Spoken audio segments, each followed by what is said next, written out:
in your position as faculty assistant for faculty affirmative action, did you kind of have the opportunity to think about the way that informal discrimination operates in the interstices of this institution? Here's what struck me, and the hypothesis had been lurking in my head for a long time.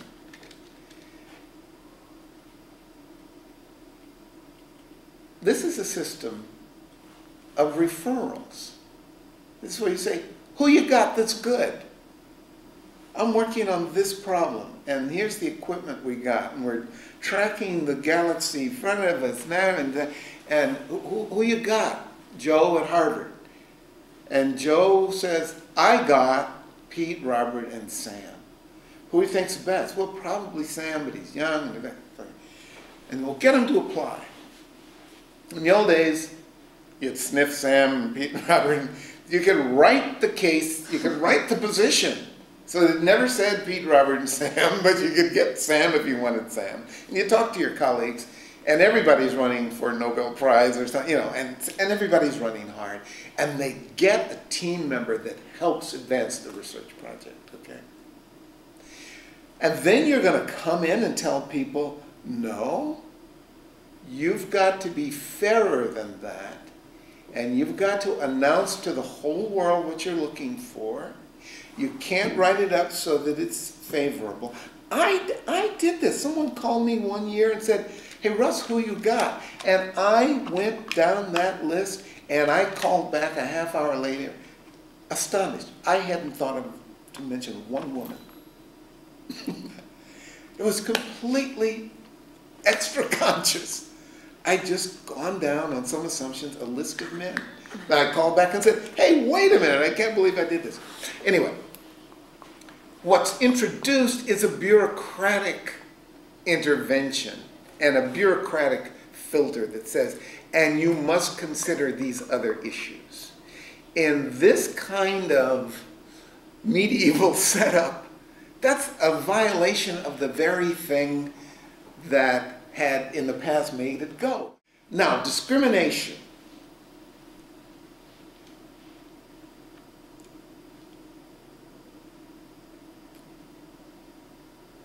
It is my view that it's very hard to ding somebody in this system because you don't like their race, their ethnicity, or their gender.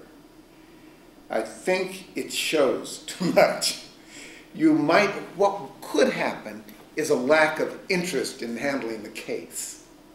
So I don't think discrimination would enter at the level of how people bend the case to bend it away from the possibility of promotion.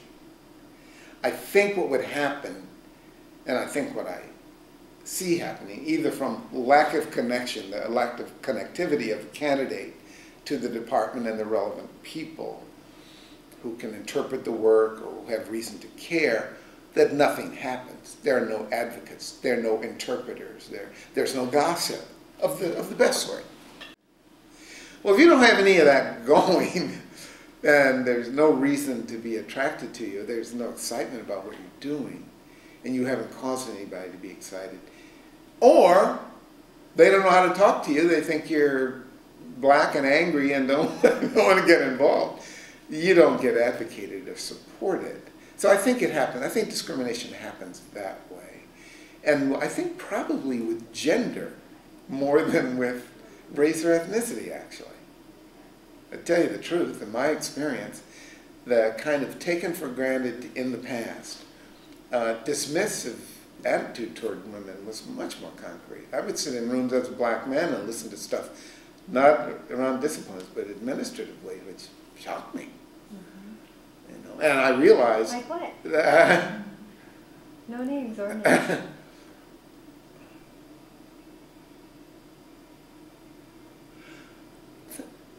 Confessions of discomfort in dealing with women.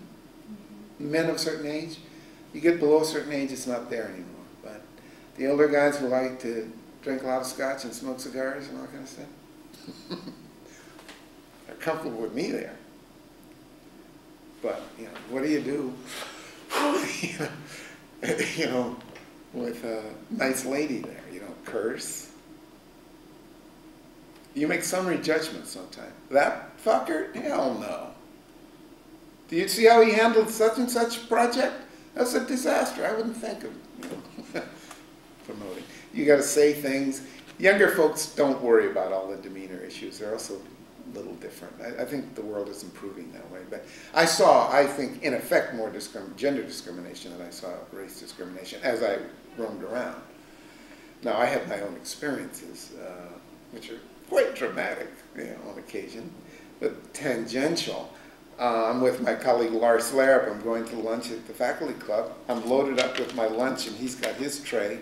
And I gesture to the person who's sitting there, a couple of guys who are white, to see if there's, if that space is taken. And both guys shoved their dishes to me to bus. And I was glad I had my Swedish colleague friend Lars Larup there, because he was like stunned. And I've had a few of those cases. And what year would that have been, more or less? 78. And what's the follow-up to that? Is there any conversation that takes place? Oh no, I turn to Lars and say, well, there's one for you. I mean, you know, it's a subtle thing, but you know, I didn't have to say anything to Lars. Lars said, I can't believe that that happened. But it was so fully unconscious on this guy's part, you know, like, he's in a real conversation, and I can only be real to this guy in relation to servicing him. And it was just quite stark. Now, I don't really look at it as idyllic either. It was not. It was a very. It was a struggle, and the campus in those days didn't make it easy. There was a very definitive them and us. When African American Studies pulled out, that was sort of in a lot of ways the death of the concept of having an inclusive third world college. And I remember a lot of tension. People were mad at each other, and there were different views about what ought to happen. A lot of name calling, you know, bougie, and you know who was for real, and so on. And I remember feeling that I didn't want, personally, I didn't want to be a part of the fight, and I really wanted to be a part of the solution, and recognizing that you had to take sides. And I was having a lot of Libra moments. And you know, what that is, you're trying to please everybody and you end up everybody's mad at you. So, you know, it was that kind of experience, because either you were in or you out. You know, things were very black and white all of a sudden. And it was because folks had very strong views. And the kind of flexibility and tolerance that I was talking to you about earlier became less and less. And you had to take sides. A dissertation that I found by a man named George Napper called Blacker Than Thou. Yes, there was a lot of that. And he wrote that, I think, he wrote that really around the Third World Strike and its relationship to San Francisco State, and the kind of a two essentially kind of middle class black communities on campus who were kind of in the midst of a transition in terms of ideology. Yes. And what that meant for how people imagined themselves and how they treated each other. It was a very interesting document. That's my experience. I mean, I can identify with that struggle. And, you know, everybody was trying to find their way. Stokely was wailing in the community, I'm black and I'm proud. Well, we had moved from black was not a positive description to black and I'm proud, and all that meant, and the kinship with Africa. One of the worst things you could say to a black person when I was young was to call them a black African. That was just a horrendous thing to call them. Those were fighting words. And here we were, a part of a generation that was embracing that and validating that and putting it in the face of America and saying, look, I'm here. I am not going to try and be less black-like. I'm going to have it in your face, kind of thing.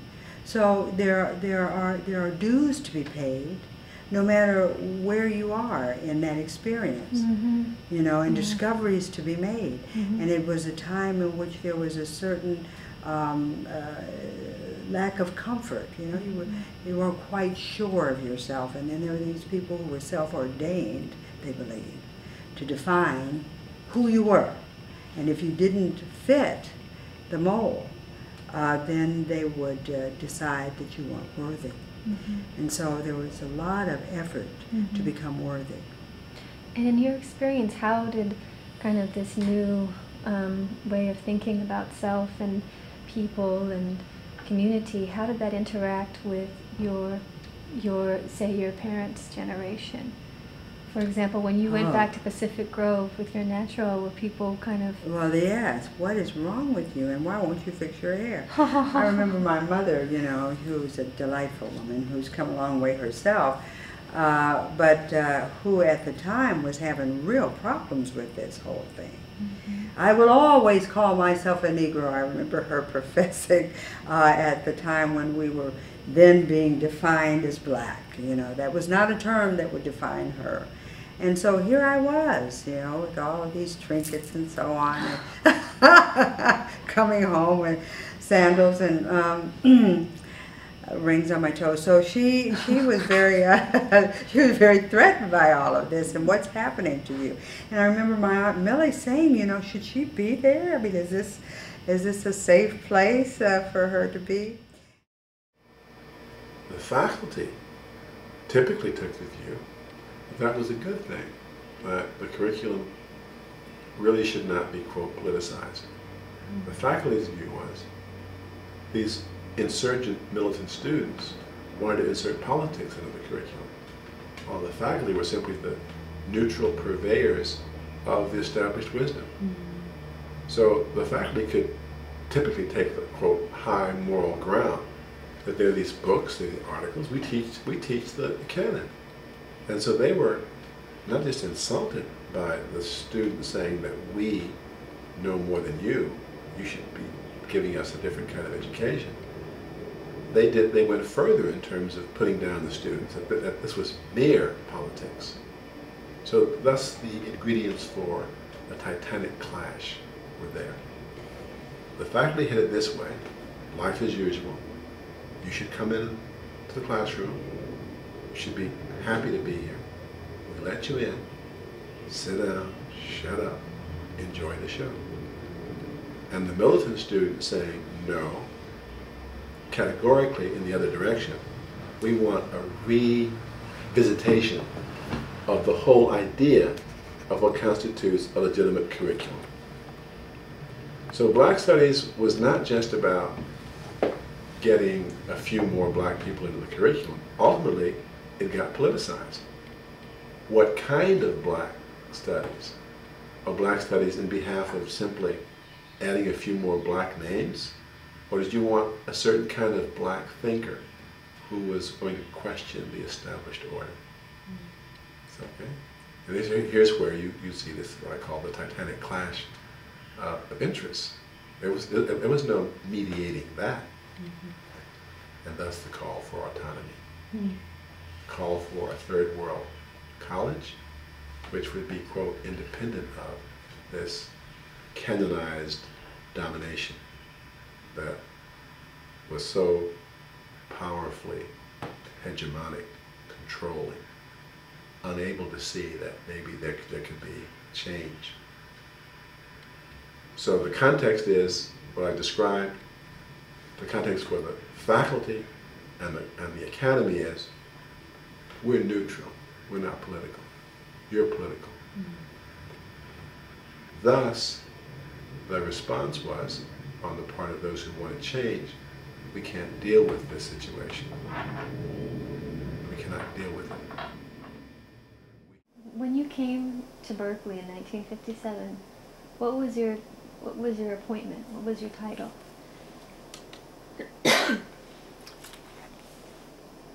Well, lecturer. Mm-hmm. I'm not even sure I was given the title of lecturer. I think I was just a temporary employee for a while. I had to work a certain number of years before I became a lecturer, I think. I was pleased with the idea of being on the faculty.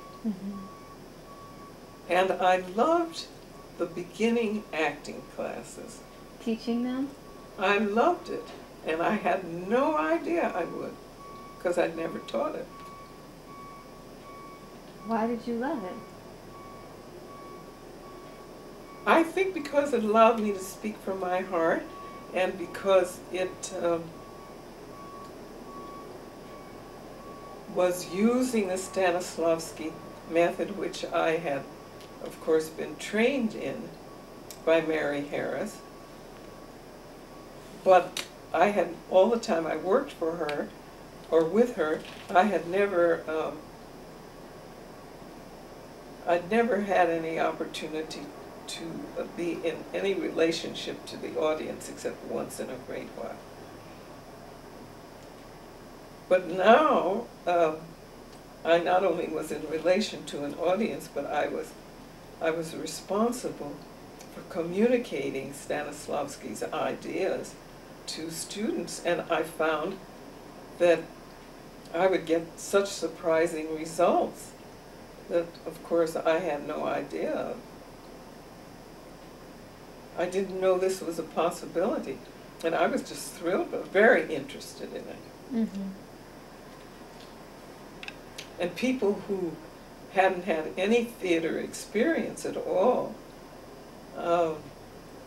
suddenly became aware of parts of themselves that they didn't know existed. In the time that you were there, from the late 50s to the early, through the 60s, how did you watch the students change?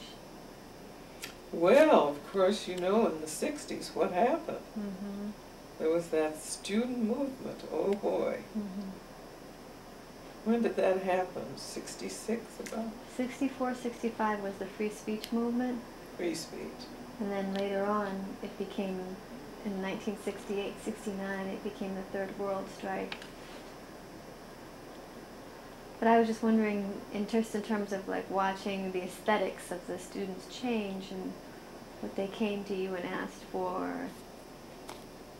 Well, I was supportive of the student movement. I was in sympathy with it, but I had to be careful. I couldn't, first of all, I wasn't interested enough to get involved. But I was... This is, which student movement are you talking about? The first one. The free speech movement. But the people who were carrying on the strike and who were most vocal about their feeling were people I was closest to. I mean, I was in great sympathy with them, but I knew that if I got too involved, I would lose my job. So the students understood I had sympathy with their point of view, but I didn't enter into it in any way that would cause the authorities to say, she's got to be gotten rid of. Do you know people who did enter into it in that way? Seems to me I do, but I can't. Anything that made me feel this way, I seem to have conveniently forgotten.